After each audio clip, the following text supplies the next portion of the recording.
Welcome to the Deep Dive. Today, we're going to be tackling the complex and frankly unnerving situation unfolding between Ukraine and Russia. Yeah. Yeah, we've got reports on a major drone attack on Moscow. Wow. Happening at the same time, peace talks are going on in Saudi Arabia. Oh, wow. Talk about mixed messages, right? It certainly creates a very intricate scenario. On one hand, you have this escalation of conflict with the drone attack, and on the other hand, there's this push for diplomacy and de-escalation through these peace talks. It's quite a fascinating and challenging dynamic to unpack. Yeah, it's a lot to wrap our heads around. We have reports coming in from journalists in both Kyiv and Jeddah painting a pretty intense picture. We're talking hundreds of drones hitting Moscow. Wow. Not just military targets, but apartment buildings and even a railway line. Ah. 4 airports were forced to shut down. What stands out immediately is the sheer scale and audacity of this attack. It's being called the largest drone attack on the Russian capital since the war began. And the fact that they're hitting civilian infrastructure suggests a deliberate strategy to shake things up. And it's not just about disruption. Sadly, there are casualties. Reports say at least 3 people were killed and over 20 injured. This attack seems to be about bringing the reality of the war home to the Russian people, many of whom may not be fully grasping the severity of the situation. Yes, it's a grim tactic, but unfortunately a common one in warfare. It underscores the fact that wars rarely remain confined to battlefields. The impact spills over, affecting civilian lives in often devastating ways. And here's where things get even more interesting. Ukraine has remained totally silent on who orchestrated this attack. No official statements, no claims of responsibility. What do you make of that? This calculated silence is significant. It allows Ukraine to exert pressure and send a message while maintaining plausible deniability. It adds another layer of complexity to an already intricate situation. Meanwhile, on the other side of the world in Jeddah, we have US and Ukrainian officials engaged in peace talks, trying to find a way to reach a ceasefire. It really is like 2 completely different worlds colliding. The BBC has reporters at those talks, and they're saying the atmosphere is cautiously optimistic, which feels almost surreal given what's happening in Moscow. The U.S. seems heavily invested in mediating and finding a resolution. The involvement of the U.S. in these talks is crucial. They wield significant influence both on the global stage and with Ukraine, so their role as a mediator carries a lot of weight. But there are some major obstacles. Zelensky is understandably apprehensive about a rushed truce without strong security guarantees. He doesn't want to see a repeat of what happened in the past, where a temporary lull led to a resurgence of conflict. Right, you don't want to trade short-term peace for an even bigger conflict down the road. The reporters on the ground say there's discussion of the U.S. restoring military and intelligence assistance to Ukraine as part of these negotiations. This is some high-stakes diplomacy. Absolutely. The situation is incredibly fluid. It begs the question, how will this drone attack, with all its implications, impact these fragile peace talks? Will it sabotage any chance of negotiation? Or could it be a strategic move by Ukraine to strengthen its position? Russian officials are already saying this attack will negatively impact the chances of a peaceful resolution. They see it as a provocation, an escalation that will make dialogue more difficult. Their reaction is understandable. Any act of aggression, especially one that appears to target civilians, tends to harden positions and make compromise much harder to achieve. So we have this incredibly strange situation where peace talks are taking place, but the fighting and the rhetoric surrounding it is actually intensifying. That's the paradox of war. Even when there are attempts at diplomacy, the underlying conflict can continue to simmer, always threatening to boil over. It's a precarious balance, and the stakes couldn't be higher. Definitely a lot to unpack here. So let's dive a bit deeper into the potential motivations behind Ukraine's actions. Is this drone attack a show of force? A desperate plea for more support? It's likely a combination of factors. On one hand, it could be interpreted as a demonstration of Ukraine's ability to strike back, to project power deep within Russia's territory.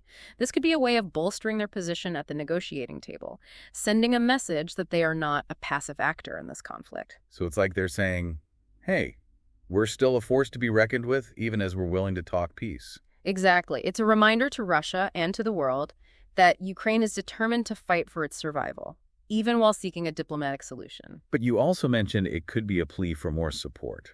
Can you expand on that? By striking a blow against Russia, Ukraine could be trying to rally international support and pressure allies to provide more military and economic assistance. It's a way of saying, look, this war is far from over and we need your help to end it. It seems almost counterintuitive. Escalating the conflict while simultaneously seeking to de-escalate through diplomacy. It might seem paradoxical, but it's a common thread in complex conflicts.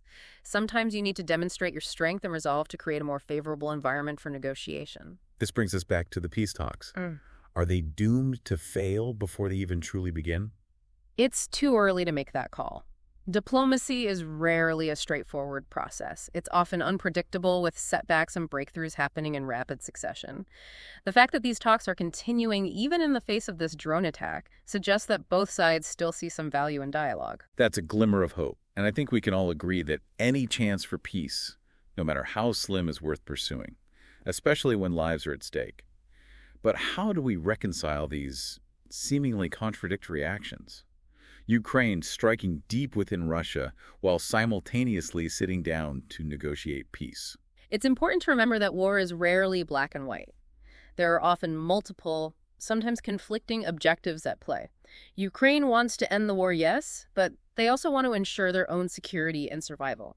They're not going to negotiate from a position of weakness. So they're trying to strike a balance between defending themselves and pursuing a peaceful resolution. Exactly. It's a delicate balancing act. Too much aggression could derail the talks, but too much concession could embolden Russia and lead to further aggression in the future.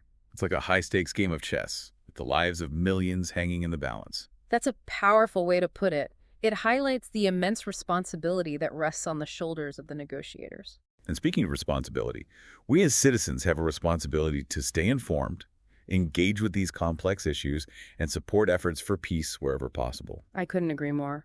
Staying informed and engaging in thoughtful discussion is crucial, especially in times like these. Speaking of staying informed, we'd love for you to subscribe to our channel and follow us on social media to stay updated on this evolving situation and other important topics. And if you're truly passionate about supporting our work, we encourage you to consider joining our Patreon community. You can find the link in the episode description.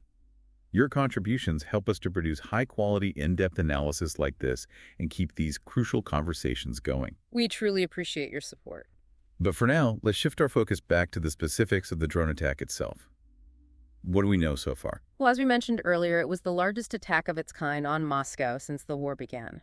Hundreds of drones were involved, targeting multiple locations, including residential buildings, transportation infrastructure, and even a railway line. So not just military targets. It seems like there was a definite intent to hit civilian areas. Does this point to an escalation strategy? Targeting civilian infrastructure is certainly a concerning development. It raises serious questions about proportionality and the potential for civilian casualties. While it's difficult to say for sure what the intent was, it certainly adds fuel to the fire and complicates the already tense situation. What has the reaction been from the international community? There has been widespread condemnation of the attack, with many countries calling for restraint and urging both sides to return to the negotiating table. It's clear that this attack has rattled the international community and raised fears of further escalation. And what about Ukraine? They've remained officially silent on their involvement, right? Yes, Ukraine has neither confirmed nor denied responsibility for the attack. However, there have been some hints and suggestions from Ukrainian officials that they were behind it. Hints and suggestions? Like what? Well, for example, a Ukrainian presidential advisor posted a cryptic message on social media shortly after the attack saying simply, "Moscow never sleeps." That's pretty suggestive, even if it's not an official statement. It sounds like they're taking credit, even if unofficially. It's a classic example of what's often referred to as strategic ambiguity. By not outright claiming responsibility, they maintain a degree of deniability while still sending a message. It's a risky strategy, though. Provoking Russia could easily backfire. Absolutely. It's a calculated risk, and only time will tell if it pays off. But it's possible that Ukraine sees this as a necessary gamble to achieve their objectives. It's a high-stakes game, that's for sure. But let's get back to the peace talks. How have they been impacted by this attack? It's difficult to assess the immediate impact. Some analysts believe that the attack could actually strengthen Ukraine's position at the negotiating table. Really? How so? By demonstrating their resolve and their ability to strike back, they might be able to leverage this action to secure more favorable terms. It's a way of saying, we're not going to be bullied into a peace agreement that doesn't meet our needs. So it's a twisted kind of leverage. Precisely. It's a way of shifting the power dynamics, even if momentarily. But wouldn't that make Russia less likely to negotiate? Wouldn't it make them dig in their heels even more? That's certainly a possibility, and others are concerned that the attack could derail the talks entirely by hardening positions and making compromise even more difficult. It seems like a double-edged sword then. Exactly. The outcome of this gamble remains to be seen. What's clear is that the stakes are incredibly high, and the path to peace is fraught with uncertainty. Okay, so we've got this high-stakes game playing out on the diplomatic front, and we've got these bold and, frankly, unsettling military actions taking place. What can you tell us about the specific types of drones used in this attack? Does that give us any clues about Ukraine's capabilities and strategy? That's a great question. Unfortunately, concrete details about the specific types of drones used are still scarce. There's been a lot of speculation, but nothing confirmed. What we can infer, though, is that these drones had a significant range to be able to reach Moscow from Ukrainian territory. So we're not talking about your average off-the-shelf consumer drones here. Definitely not. These were likely sophisticated military-grade drones, possibly with advanced capabilities like autonomous navigation and payload delivery systems. This speaks to a level of technological advancement and tactical planning. It's pretty significant. Absolutely. This attack wasn't just a random act of aggression. It was a carefully planned and executed operation, demonstrating a level of sophistication that we haven't seen before in this conflict. So if we put this in the context of the peace talks, what kind of message is Ukraine sending here? It could be interpreted as a signal that they are willing to escalate the conflict if their demands aren't met at the negotiating table. That's a pretty bold move. It seems like they're playing a dangerous game. It's a high-risk, high-reward strategy, that's for sure. It's a gamble, but one that could potentially pay off if it forces Russia to take their demands more seriously. But couldn't it also backfire spectacularly? Of course. There's always the risk that this could lead to a spiral of escalation and make a peaceful resolution even more difficult to achieve. So as we watch this situation unfold, what should we be paying attention to? What are the key indicators that will tell us which way things are headed? I think it's crucial to watch for any signs of retaliation from Russia. Will they respond with a similar attack on Ukrainian territory? And how will they address the issue of their own vulnerability to this kind of drone warfare? It seems like this attack has exposed a weakness in their defenses. It certainly seems that way. And how they react to that exposed weakness will be telling. Will they double down on their military offensive? Or will they be more open to finding a diplomatic solution? And what about Ukraine? Will they continue to play this game of strategic ambiguity, or will they eventually claim responsibility for the attack? That's another key question. If they do claim responsibility, it could further escalate tensions. But it could also bolster their image on the world stage, portraying them as a force to be reckoned with. So there are a lot of moving parts here. It's like a giant chess game with incredibly high stakes. Exactly. And it's a game where every move has consequences, not just for the players involved, but for the entire world. It's a lot to process, that's for sure. But I think this deep dive has really highlighted the complex and often contradictory nature of war and diplomacy. It's a reminder that even as negotiators strive for peace, the reality on the ground can be chaotic and unpredictable. Absolutely. And it underscores the human cost of conflict.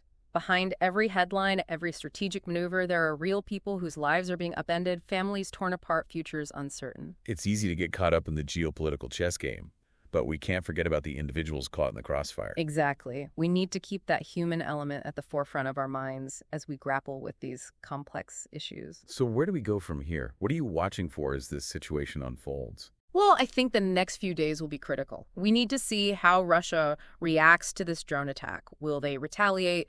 Will Ukraine kind of step up and take ownership? And most importantly, will the peace talks in Jeddah continue? It feels like we're all holding our breath, waiting to see which way the scales will tip. You know, this drone attack has introduced a whole new level of uncertainty. Definitely. It definitely feels like a turning point. But even as we wait, you know it's important to keep having these discussions, to challenge our own assumptions and seek out different perspectives. You know, this is a messy situation with no easy answers. I agree wholeheartedly.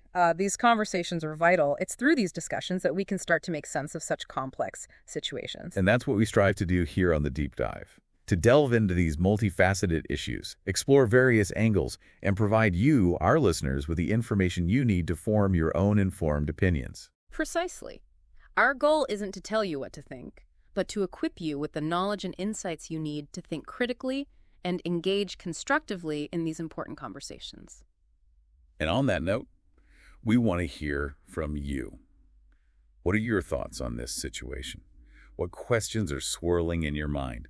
Head over to the comment section and share your perspectives. We might even feature some of your insights in a future episode. We're always eager to hear from our listeners. Your engagement helps us learn and grow and constantly improve the show. Speaking of improving the show, a huge thank you to all of our Patreon supporters. Your contributions help us keep the lights on, the mics hot, and the deep dives flowing. If you're enjoying the show and want to help us continue providing high-quality, in-depth analysis, consider joining our Patreon community. You can find the link in the episode description. We deeply appreciate your support. And of course, we encourage everyone to subscribe to our channel and follow us on social media for more deep dives into the most pressing issues of our time. We're exploring a new topic every week, so make sure you don't miss out. And with that, dear listeners, we've reached the end of another deep dive. Until next time, stay curious, stay informed, and stay engaged.